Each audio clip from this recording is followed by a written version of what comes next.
Selamat sejahtera. So bertemu lagi kita dalam kelas BM ataupun Bahasa Melayu secara maya ataupun lebih dikenali sebagai PDPR, pengajaran di rumah. So itu adalah prosedur kelas yang perlu dipatuhi. Okay. Sila beri perhatian kepada nombor 2 dan nombor 4 lah. Okay. Jadi nombor 2 tu sekiranya berlaku masalah teknikal, sila kekal di talian lah sehingga masalah tersebut diatasi. Dan saya berharap tidak ada pelajar yang membuat gangguan supaya kelas kita pada petang ini berlangsung dengan lancar.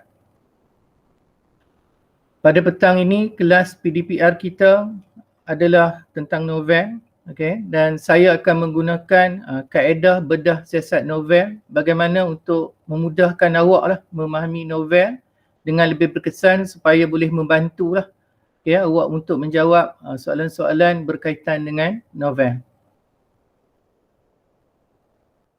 Itu adalah persediaan yang perlu awak sediakan sepanjang kelas kita berlangsung.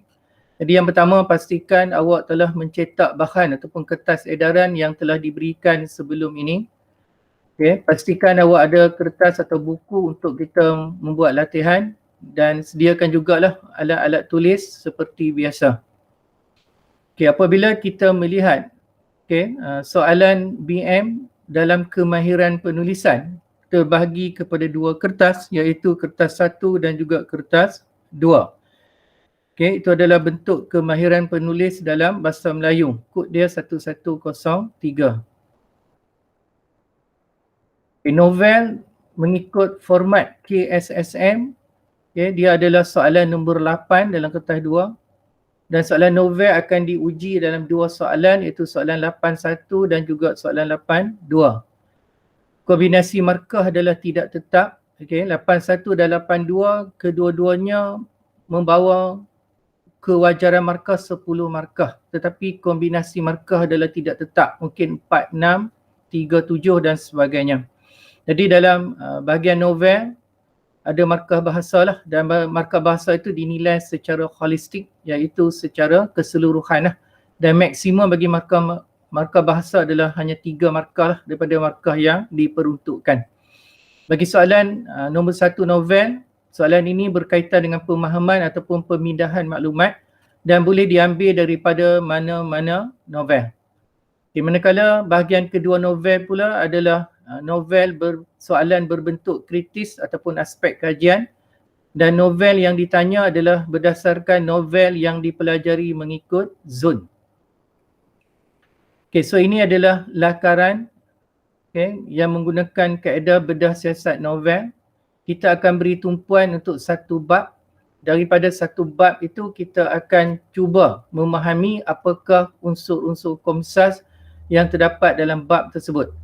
Okay, dengan kaedah ini walaupun awak mempelajari satu bab, awak boleh memahami novel ini dengan baik dan boleh juga untuk menjawab soalan-soalan yang dikemukakan. Kerana novel ada banyak bab, tapi untuk kaedah ini kita hanya memberi tumpuan untuk satu bab, untuk membolehkan awak menjawab soalan novel. Sama ada soalan 81 atau 82 lah. Okey, itu adalah lakaran bedah siasat novel. Kaedah ini dibuat dalam bentuk QR code yang terdapat dalam bahan yang diedarkan kepada awak. Jadi dengan adanya QR code ini dia memudahkan awak untuk menggunakan ataupun mengakseskan kaedah yang diperkenalkan ini. Untuk pengetahuan awak, kaedah ini juga telah mendapat hak cipta lah, harta intelek daripada Perbadanan Harta Intelek Malaysia ataupun disebut juga MyIPO. Itu sijil hak cipta lah bagi kaedah tersebut. Jadi kaedah ini cuba membantu awak secara ringkasnya plot sesebuah novel. Plot itu merupakan jalinan peristiwa ataupun jalan cerita lah sesebuah novel. Plot terdiri daripada 5 peringkat. Peringkat pertama adalah eksposisi. Peringkat yang kedua adalah konflik. Dan pada peringkat konflik ada subplot iaitu sebab. Apa sebab konflik ini berlaku, peristiwa yang berkaitan lah. Dan subplot yang kedua untuk konflik adalah akibat. So akibat ini maksudnya peristiwa yang menjadi akibat apabila berlakunya konflik dalam novel yang awak pelajari lah. Okey, peringkat yang ketiga adalah peringkat klimaks ataupun puncak cerita. Peringkat yang keempat merupakan peringkat peleraian. Peleraian ini adalah peristiwa yang menyelesaikan konflik yang terdapat dalam sesebuah novel. Dan peringkat terakhir, peringkat yang kelima adalah peringkat pengakhiran. Jadi kaedah ini secara tidak langsung membantu awak untuk memahami plot, secara ringkasnya. Jadi pada petang ini kita akan menggunakan kaedah ini untuk novel yang awak kaji, iaitu novel Songket Berbenang Emas. Okey, jadi kita akan mengambil satu bab daripada novel ini untuk membantu awak memahami novel, kerana kebanyakan awak tidak mengambil kesempatan ataupun tidak meluangkan masa untuk membaca novel ini secara keseluruhannya. Jadi kita akan menggunakan kaedah ini bagi membantu awak lah. Okay, jadi saya minta awak isi lakaran kaedah bedah siasat yang telah saya berikan dalam bahan awak.